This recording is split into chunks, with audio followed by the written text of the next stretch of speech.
வெற்றிவேல் முருகனுக்கு அரோகரா. திருச்சிற்றம்பலம்.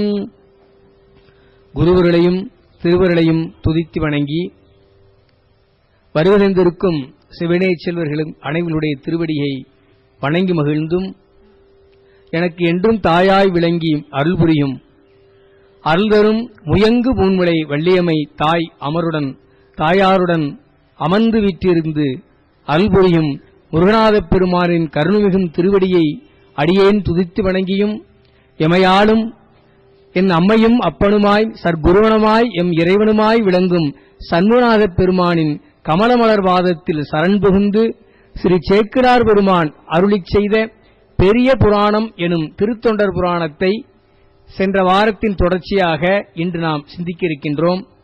சென்ற வாரத்தின் தொடர்ச்சியாக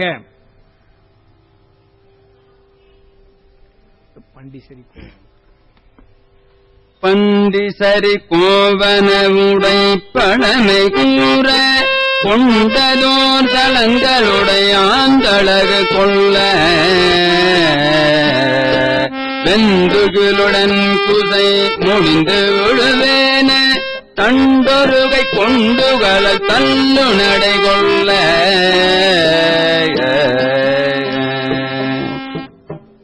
நம்பியாரூர் பெருமானுடைய திருமண மேடையில் நிகழக்கூடிய நிகழ்வினை சென்ற வாரத்தில் நாம் சிந்தித்தோம். அதன் தொடர்ச்சியாக எல்லா வல்ல சிவபெருமான் இங்கு ஒரு திருக்கோலத்தில் எழுந்தருள்கின்றார். அவருடைய திருக்கோலம் கோவண உடை, மேலே உத்தரையம் என்று சொல்லக்கூடிய அந்த மேலாடையானது சிறிது சரிய, அவர் கையில் ஒரு கோலினை ஊன்றி வந்து கொண்டிருக்கின்றார். அந்த கோலானது மூங்கிலான மூங்கில் குச்சி.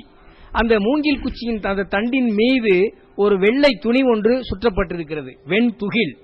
அதன் மூலம் குசை, குசை என்றால் தற்பை என்று சொல்வார்கள், அந்த தற்பையை சுற்றி அதன் மூலம் ஒரு வெள்ள துணியை சுற்றி கொண்டு சிவபெருமான் அந்த தண்டினை ஏந்தி கொண்டு அவர் நடந்து வருகின்றார். அவருடைய பருவம் ரொம்ப முதிர்ந்த பருவம்.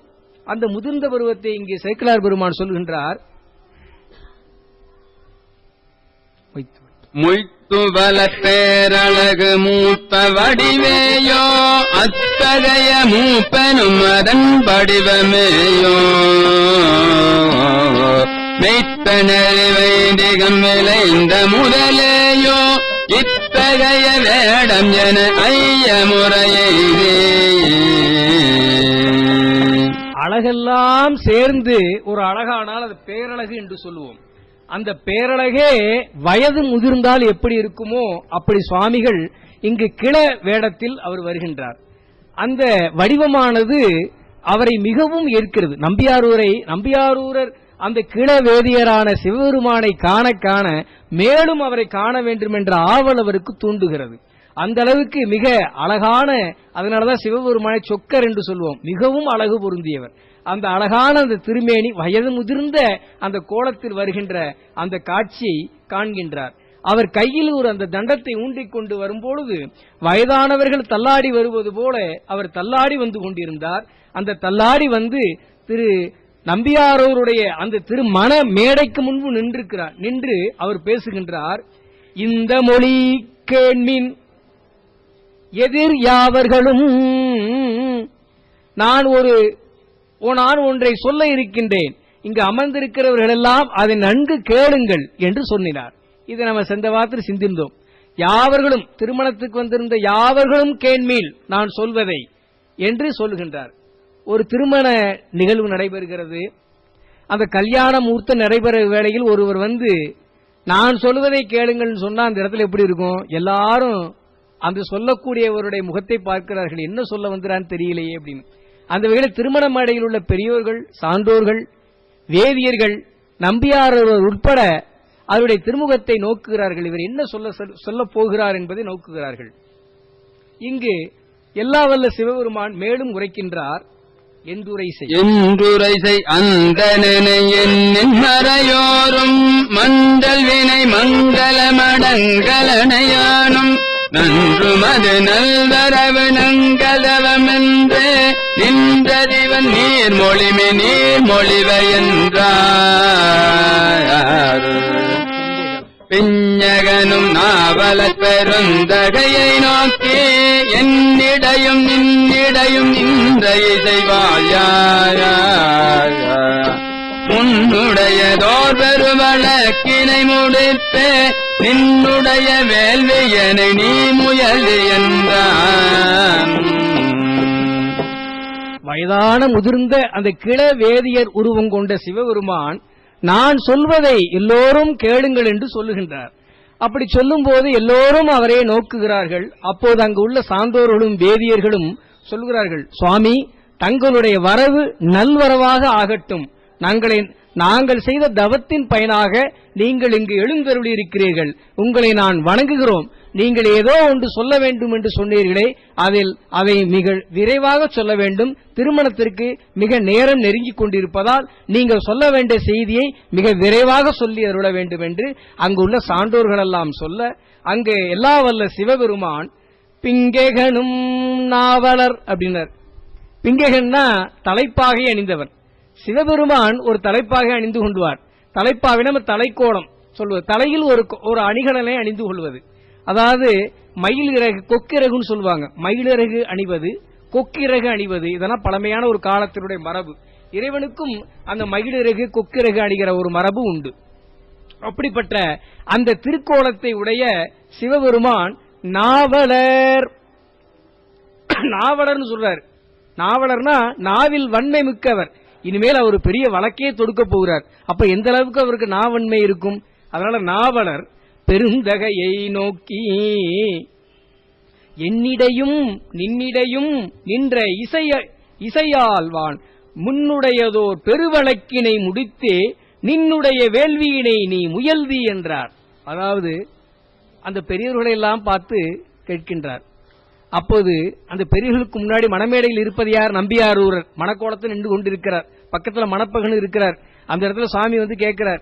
நம்பியாரூரை பார்த்து சொல்கின்றார், என்னிடையும் நின்னிடையும் உனக்கும் எனக்கும் ஒரு பெரு வழக்கொன்று உள்ளது. அந்த பெருவழக்கை தீர்த்து அதை முடித்துவிட்டு உன்னுடைய காரியத்தை நீ செய். நீ திருமணம் செய்வேன்னு சொல்கிறார் இல்லையா, அந்த காரியத்தை நீ பிறகு செய். முதலில் உனக்கும் எனக்கும் உள்ள ஒரு வழக்கை தீர்த்து விட்டு அடுத்து செய் அப்படின்றார். இந்த செய்தி ஒன்றையும் அடுத்த பாட்டு.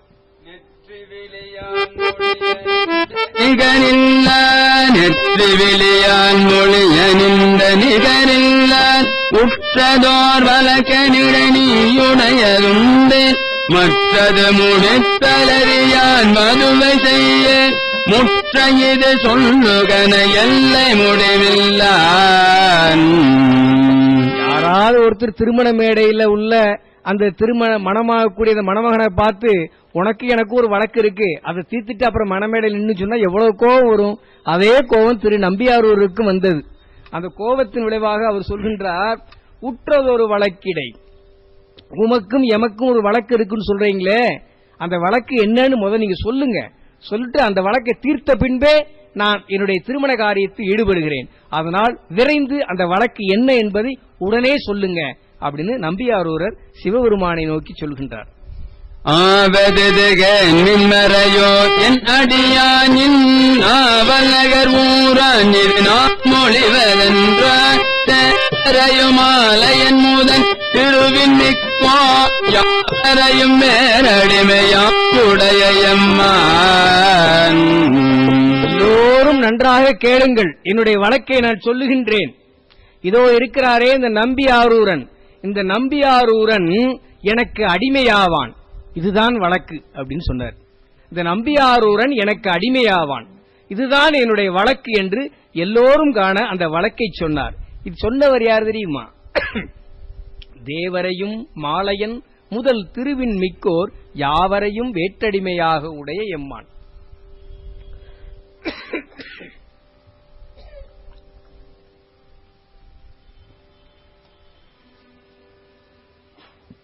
இந்த இடத்துல நம்ம ஒரு செய்தியை நாம் சிந்தித்துக் கொண்டு இந்த வரலாறுக்குள் நாம் செல்லலாங்க. எல்லா வல்ல சிவபெருமான் இங்கு நம்பியாரூரை நோக்கி, நம்பியாரூரன் எனக்கு அடிமையாவான், எனக்கு அடிமையாக கூடிய ஒருத்தனை கொண்டு நீங்க திருமண வாழ்க்கை ஈடுபடுத்துவது சரியல்ல, அது என்னிடம் கேட்டுக்கொண்டுதான். ஒரு அடிமையான ஒருத்தருக்கு வந்து சுதந்திரமா செய்வதற்கு அவங்களுக்கு எந்த விதமான உரிமையும் கிடையாது. அதனால எனக்கு அடிமையானவன் கொண்டு நீங்கள் எந்த காரியத்தையும் செய்யக்கூடாது என்பதை சொல்லுகின்றார்.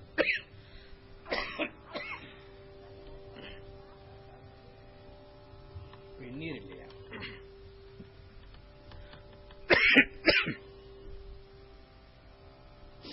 எல்லா வல்ல சிவபெருமான் எல்லா உயிர்களையும் அடிமையாக கொண்டவன். அதை நாம் புரிந்து கொள்ள வேண்டும். அதாவது இயல்பிலேயே உயிர்கள் எண்ணிலி அப்படின்னு சொல்வார்கள். எப்படின்னா உயிர்கள் எண்ணற்றன, 1, 2, 3 என்ற எண்ணிக்கைக்கு உள்ளதல்ல. நம்ம ஒரு புள்ளி விவரம் எடுக்கிறோம், உலகத்தினுடைய ஜனத்தொகை எவ்வளவு அப்படி சொன்னா 700 கோடி அப்படின்னாங்க. அப்ப 700 கோடி உயிர்கள் தான் இருக்கிறதா அப்படின்னு சொன்னா அப்படி அல்ல. அது போக மனித உயிர்கள் போக புல்லு, பூண்டு, எறும்பு, கடல்வாழ் உயிரினங்கள், இப்படி எத்தனையோ எண்ணிக்கையற்ற உயிரினங்கள் எல்லாம் இருக்கு. அதெல்லாம் சேர்த்தா ஒரு 10,000 கோடி வருமா அப்படின்னு கணக்கு போட்டா அதுவும் கணக்கல்ல. உயிர்களுடைய எண்ணிக்கையை யாராலும் கணக்கெடுக்க முடியாது. அந்த அளவுக்கு உயிர்களுடைய எண்ணிக்கை பள்ளி பெருகி உள்ளது. அப்படி எண்ணிக்கை உள்ள உயிர்கள் எல்லாம் இன்று நாம் மனித உரு கொண்டு எடுத்திருக்கின்றோம். இதற்கு முன்பு ஆதியில உயிர்கள் எல்லாம் எந்த நிலையில் இருந்தன அப்படின்னு சொல்லும் போது, ஆதியில் அந்த உயிர்கள் எல்லாம் இருந்த நிலையை இங்கு தாய்மான சுவாமி நமக்கு அழகாக சொல்கின்றார். நாம் இருந்த நிலைதான், ஆனா அதுவே நமக்கு தெரியாது. அதுதான் உயிர்களுடைய நிலை. அதாவது அதை முழுமையாக சொல்ல முடியாது. இருந்தாலும் ஒரு உதாரணத்தின் மூலமாக நம்மளுடைய ஞானிகள் எல்லாம் விளக்கி இருக்கிறார்கள் நம்மளுடைய நிலை. ஆதியில் இந்த உயிர்களுடைய நிலை எப்படி இருந்தது அப்படின்னு. ஒரு 10க்கு 10க்கு உள்ள ஒரு அறை, அந்த அறையில ஒரு ஜன்னல் கூட கிடையாது, ஒரு துவாரம் கூட கிடையாது. அப்ப நல்ல இருட்டறை அப்படின்னு தானே அர்த்தம். நல்ல இருட்டறை, வெளி வெளிச்சம் உள்ள எதுவுமே வராது. அந்த அளவுக்கு நல்ல ஒரு இருட்டறை, நன்கு பூட்டப்பட்டிருக்கிறது. ஒரு துவாரமோ ஜன்னலோ கதவோ எதுவும் கிடையாத ஒரு அறை. அந்த அறை அதுவே இருட்டு. அதற்கு மேல நல்ல ஒரு கருப்பு பெயிண்ட் அடிச்சு அப்படி இருக்கும், உள்ளேயே ரொம்ப இருட்டா இருக்கும். அதை விட கருப்பு பெயிண்ட் என்ன அடிச்சு வச்சிருக்காங்க ஒரு கற்பனை பண்ணிக்கங்க. அப்படிப்பட்ட அந்த ஆணவ கருவறைக்குள் ஒரு சின்ன குழந்தை, குளவின்னு சொல்லுவாங்க, ஒரு சின்ன குழந்தை அதுக்குள்ள இருக்குது.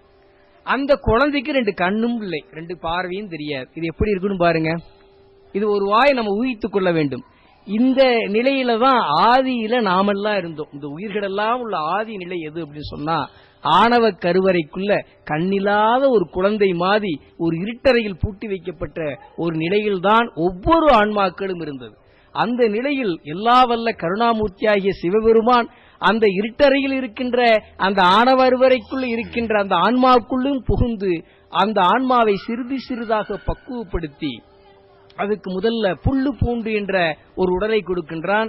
அதுக்கு அடுத்து புழு என்ற உடலை கொடுக்கின்றான். அடுத்து பறவைகள், விலங்குகள் என்ற உடலை கொடுக்கின்றான். இப்படி ஒவ்வொரு அறிவாக ஓரறிவு, ஈரறிவு, 3 அறிவு, 4 அறிவு, 5 அறிவு விலங்குகள் வரையும் ஆகி 6வது அறிவு என்று சொல்லக்கூட மனத்தினால் சிந்திக்கக்கூடிய ஒரு ஆற்றல் உள்ள மனித பிறப்பை, இந்த மனித உடலை நமக்கு 6வது பிறப்பாக கொடுக்கின்றான்.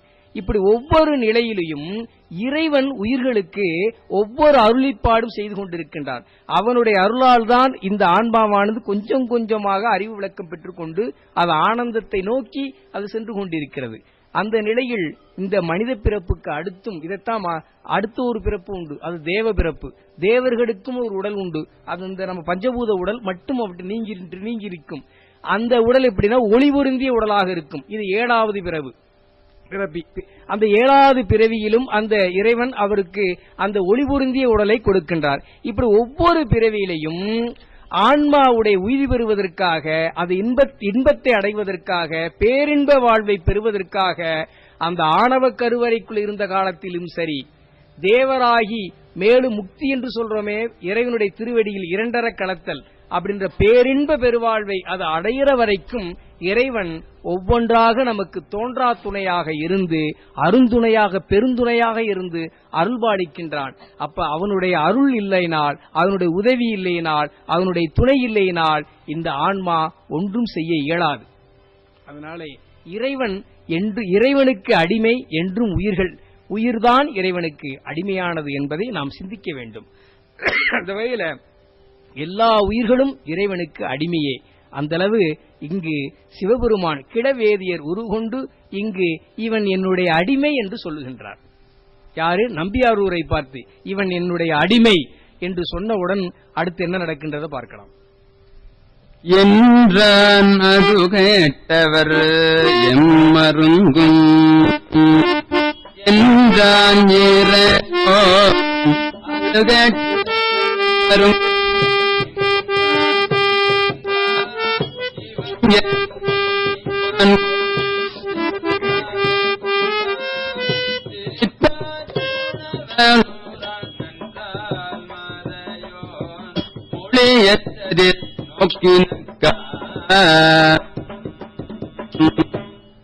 திருநாவலூர் திருநாவலூரான நம்பியாரூரர் அந்த கிழவேதியரான சிவபெருமான் சொன்னதை கேட்டு, இவருக்கு நான் அடிமையா, நன்றாக சொல்கின்றாரே இந்த கிழவேதியர் என்று இகழ்ச்சி மொழி பொழிந்தார். கிண்டலா சொல்லும, நீ இவர் சொல்றது நல்லாத்தான் இருக்கு அப்படின்னு இகழ்ச்சியா அவரை கொஞ்சம் இகழ்ச்சியாக பேசினார். இது மட்டுமல்ல, பக்கத்தில் இருந்த பல வேதியர்களும் பெரியவர்கள் எல்லாம் அவற்றை செஞ்சு, இது என்னையா, பிராமணரை யாராவது இன்னொரு பிராமணர் அடிமை கொள்வாங்களா, அது ஒரு முறையே இல்லையே அப்படின்னு சொல்லி எல்லோரும் பேசி அவரை இகழ்ச்சியாக பேசினார்கள்.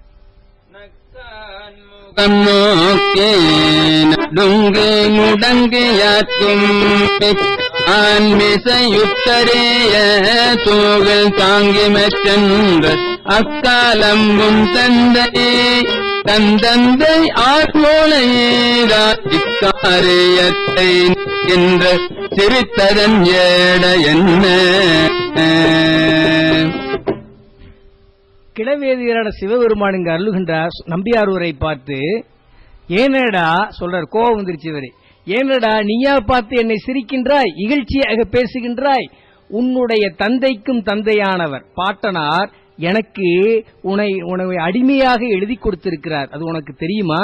இதை தெரியாம நீ இகழ்ச்சியாக பேசுகிறாரே, அது உனக்கு நன்றாக இருக்கிறதா என்று கோபமாக பேசுகிறார். மாசின மரபில்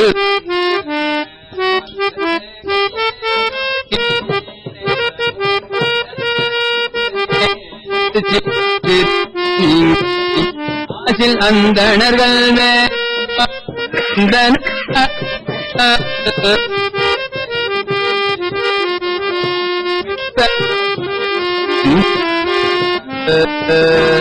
சிவபெருமான் சிறிது கோபமுடன் பேசவும் அவர் கொஞ்சம் பார்க்கிறார். இப்ப அந்த கிழவேதியான சிவபெருமானும் முழுசா பார்க்கிறார்.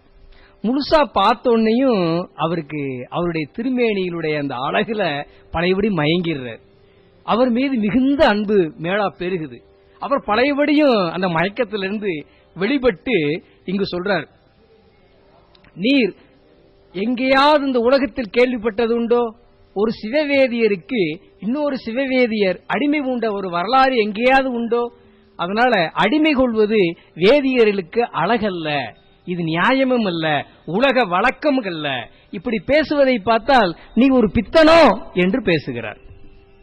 பித்தனும் ஆக பின்னும் பெயனும் ஆனே என்ற எத்தனை தீங்கு சொன்னார் யாதும் அத்தனை கண்ணை ஒன்றும் அறிந்தில வேண்டாம்.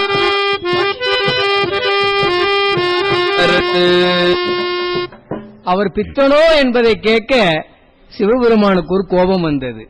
நான் பித்தனானானும் சரி அல்லது பேயனானானும் சரி, ரெண்டு இவர் தான், பித்தனு இவர் தான், பேயனும். பேய்கள்லாம் ஆடும்போது சாமி சேர்ந்து ஆடுவார். திரு ஆலங்காட்டிலே அம்மையார் அருளி இருக்கிறாங்க. அந்த வேளையில் நான் பித்தனானாலும் சரி பேயனானாலும் சரி, நீ சொல்வதெல்லாம் ஒரு பக்கம் இருக்கட்டும், இதை விட நீ தீதான கொடுமையான தீய சொற்களை சொன்னாலும் பரவாயில்லை. ஆனால் இப்படி பேசிக்கொண்டே இருக்கிறாதே, நீ எனக்கு அடிமை என்பதை மறந்து விடாதே. அடிமையானவர் என்ன செய்ய வேண்டும்? பணிதான் செய்ய வேண்டும். இப்படி பேசிக்கொண்டு இருக்கக்கூடாது. அதனால வித்தகம் பேச வேண்டாம், பணி செயல் வேண்டும் என்பதை இங்கு ஆணையிடுகிறார். இந்த வாக்கெல்லாம் எல்லா அடியார்களுக்கும் பொருந்தும். பணி செய்ய வேண்டும், பேசிக்கொண்டே இருக்கிறதுனால ஒரு பயனும் இல்லை என்பதை இங்கு நமக்கெல்லாம் உபதேசமாக அருள்கின்றார். அதனால இறைவனுக்கு அடிமை பூண்ட அடியவர்கள் எல்லாம் பணி செய்வதே கடமையாக கொண்டிருக்க வேண்டுமே தவிர வீணான பேச்சுகளை தவிர்க்க வேண்டும். வித்தகமாக கெட்டிக்காரத்தனமாக பேசுகிறாய் என்று நீ எண்ணுகிறாய், அந்த பேச்சை முதலில் விடு. வித்தகம் பேச வேண்டாம், இனி நீ பணி செய், ஏனென்றால் நீ எனக்கு அடிமை என்பதை எடுத்தோதுகின்றார். கண்டதோர் வடிவால் உள்ளங் காதல் செய்துருகானிற்கும் கொண்டதோர் பித்த மாற்றை கோபமும் உடனேயாக்கும் உண்டோரால் ஓலை என்னும் அதன் உண்மை அறிவேன் என்ற தொண்டனார் ஓலை காட்டுக என்றனர் துணைவனாரே. கண்டதோர் வடிவால் உள்ளம் காதல் செய் உருகான் என்றார். இவ்வளவு கோபமா பேசினார் சிவபெருமான். இத்தகம் பேச வேண்டாம், பணி செய்ய வேண்டும். எங்க கல்யாண மேடையில இருக்கிற ஒரு மாப்பிளையை கூப்பிட்டு நீ விட்டுட்டு வந்து நான் சொல்றதை கேட்டா யாரும் கேட்பாங்களா? அவருக்கு ரொம்ப கோபம் வந்துச்சு. இருந்தாலும் அவருடைய பழையபடி அவருடைய திருமேனியை பார்க்கிறார். சாமியோட திருமேனியை பார்த்த உடனே மேற்கொண்டு அவர் மேல அன்பு வருது. ஒரு பக்கம் அவரை பார்த்த உடனே அன்பு பிகரெட் எழுது, இன்னொரு பக்கம் அவர் வாயிலிருந்து சாமி சொல்ற வாயிலிருந்த வார்த்தைகள் எல்லாம் கேட்டு கோபம் வருகிறது. அதனால இப்ப முதல்ல அதனால சிவபெருமானுடைய அந்த திருமேனியை கண்டால் ஈர்க்கும். ஏன்னா ஈர்த்து ஆட்கொள்வதில் வல்லவர் சிவபெருமான். இதை கண்டோர் காதலிக்கும் என்று பின்னாளில் இதே நாயனார் சுந்தரமூர்த்தி நாயனார் காலத்தில் ஒரு திருப்பாடலை அருளுகின்றார். செண்டாடும் விடையாய் செண்டாடும் விடையாய் சிவனே செழுந்துடரே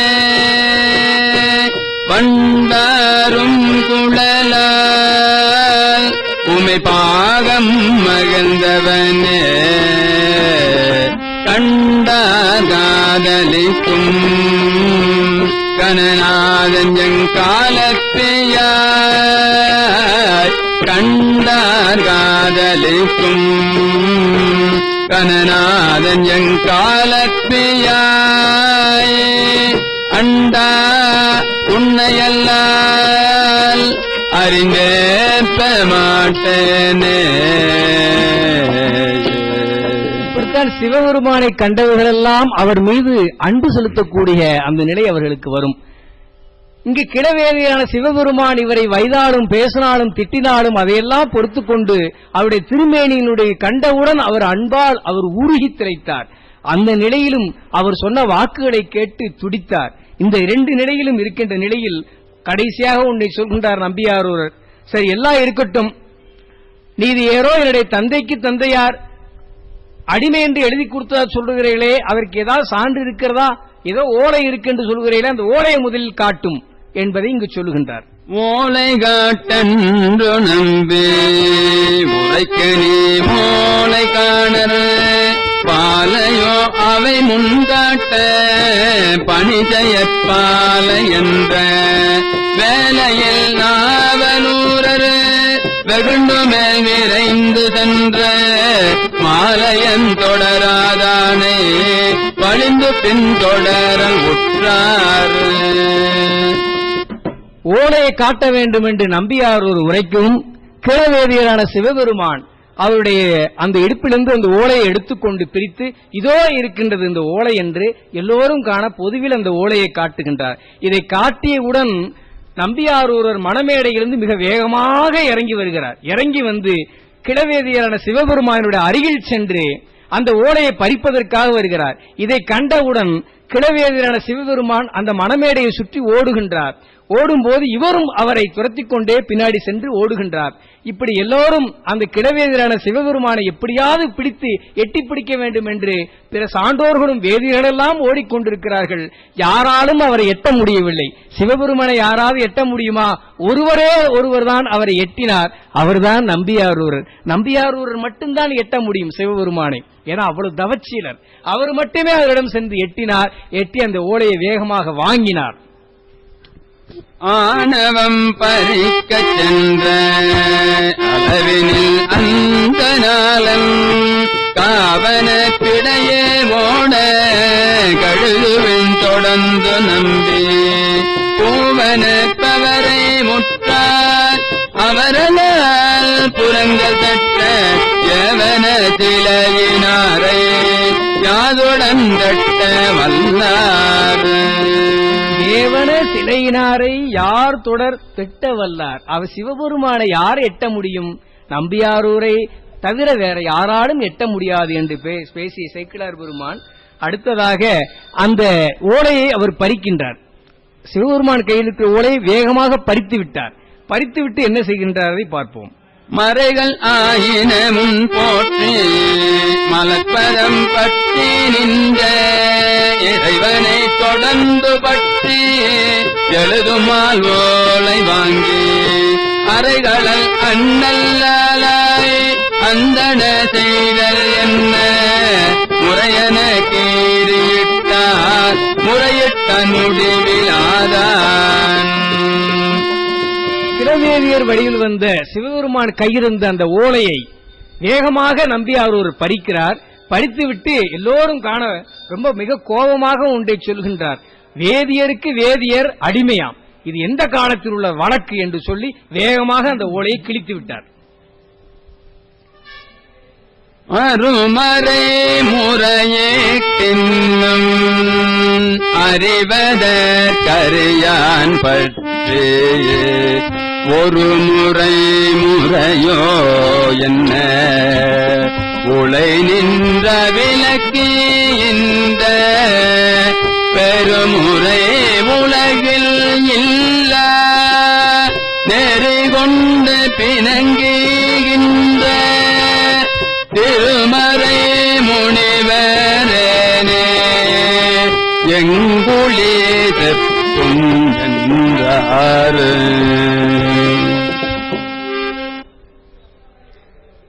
இங்கு எல்லா வல்ல சிவபெருமான் கையில் இருக்கின்ற ஓலையை வேகமாக பறித்துக் கொண்டு அதை கிழித்து விடுகின்றார். இதை கண்டவுடன் சிவபெருமான் அங்கு ஓரமிட்டு அவர் ஒரு விண்ணப்பம் சொல்லுகின்றார். அதாவது வேதங்கள் எல்லாம் ஐயா ஐயா என ஓங்கி ஆழ்ந்த அகன்ற நுண்ணியன், வேதங்கள் எல்லாம் கூக்குரலிடுகின்றன சிவபெருமானை காண. ஆனா வேதங்களால் சிவபெருமானை காண இயலாது.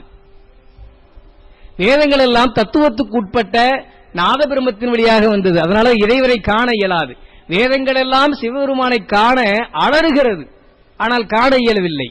ஆனா எல்லா வல்ல சிவபெருமான் இங்கு நம்பியாரர் முன்பு முறையிடுகின்றார். இது முறையோ, நான் கொண்டு வந்த ஓலையை கிழிப்பது முறையோ என்று இங்கு சிவபெருமான் ஓலமிடுகின்றார். இந்த நிலையிலே அங்கு உள்ள சான்றோர்கள் பெரியவர்கள் எல்லாம், திருமணத்திற்கு வந்தவர்கள் எல்லாம் அந்த கிழவேதியரான சிவபெருமான் முன்பு, மறையோரே, நீங்கள் வேதம் படித்தவர், மிக வயதில் முதிர்ந்தவர், இந்த நிலையில் இருக்கின்ற நீங்கள், உங்களுக்கு தெரியாததல்ல, சிவவேதியருக்கு இன்னொரு வேதியர் அடிமையாக கொள்வது நாட்டின் மரபல்லவே. அது நீங்கள் புதிதாக ஒன்றை கூறுவீர்கள், இது சரியல்ல. இருந்தாலும் நீங்கள் எங்குள்ளீர் அப்படின்னு கேட்டார்கள். நீங்க எங்க இருக்கிறீங்க அப்படின்னு கேட்கிறார். இந்த இடத்துல நல்ல ஒரு காட்சியை பாருங்க. சேக்கிழாரோட அற்புதமான ஒரு தத்துவத்தை சொல்கின்றார். ஒருவர் முன்பு நிற்கின்றார், எழுந்தருளி கிழவேதியான சிவபெருமான் முன்பு நிற்கின்றார். இங்கு பிற வேதியர்கள் எல்லாம் அவர்கிட்ட கேட்கிறார்கள், நீங்கள் எங்கே இருக்கிறீர்கள் கேட்கிறார்கள். அவர் அங்கேதானே இருக்கிறார். நல்லா பாருங்க, எதிர ஒருத்தர் நிற்கிறார், அவருக்கு முன்பு நீங்கள் எங்கே இருக்கிறீர்கள் என்று கேட்டால் அவர் அங்கேதான் இருக்கின்றார். இப்படித்தான் இறைவனும் நமக்கு முன்புதான் இருக்கின்றார், ஆனால் அவர் எங்கே இருக்கிறார் என்று நாம் தேடிக்கொண்டிருக்கின்றோம் என்பதை சொல்கின்றார். இது இன்று இரண்டு செய்தியும் இருக்கு. எல்லா வல்ல பரம்பொருள் எங்கும் பறந்து விரிந்து இருக்கின்றார். அவர் இல்லாத இடமே கிடையாது. அவர் எங்கும் இருக்கின்றார். அவர் இங்கேதான் இருக்கிறான்னு யாராவது சொல்ல முடியுமா? ஆறுமனாவளர் அழகா ஒரு கதையில ஒன்னு சொல்லுவார். ஒரு குழந்தை, ரெண்டு குழந்தை பேசிக் கொண்டிருந்ததாம். அதில் ஒரு குழந்தை சொன்னதாம், கடவுள் எங்கிருக்கிறார் என்று நீ காட்டு, உனக்கு நான் ஒரு மாம்பழத்தை தருகிறேன் அப்படின்னு ஒரு குழந்தை சொல்லிச்சான். உடனே இன்னொரு குழந்தை சொல்லிச்சான், கடவுள் எங்கே இல்லை என்பதை நீ காட்டு, எந்த இடத்துல இல்லை என்பதை நீ காட்டு, நான் உனக்கு 2 மாம்பழம் தருகிறேன் என்று சொன்னதாம். இந்த கொஞ்சம் ஆழமான சிந்தனை, நீங்க தனியாக உட்கார்ந்து சிந்திப்பார். என இறைவன் இல்லாத இடமே உலகத்தில் எதுவும் இல்லை. அந்த நிலையில் இறைவனே இங்கு நின்று கொண்டிருக்கின்றார். அவருக்கு முன்பு நீங்கள் எங்கிருக்கிறீர்கள் என்று அவருடைய ஒரு கேள்வி கேட்டால் என்ன சொல்ல முடியும்? ஆனால் இந்த இடத்துல பொருள் எங்கிருக்கிறீர்கள் என்றால், நீங்கள் இந்த ஊரில் இல்லமா, இந்த ஊரை சார்ந்தவர் அல்ல, நீங்கள் வேற ஒரு ஊரை சார்ந்தவர் போல தெரிகிறது. அதனால் நீங்கள் இருக்கின்ற ஊரினுடைய பெயர் என்ன?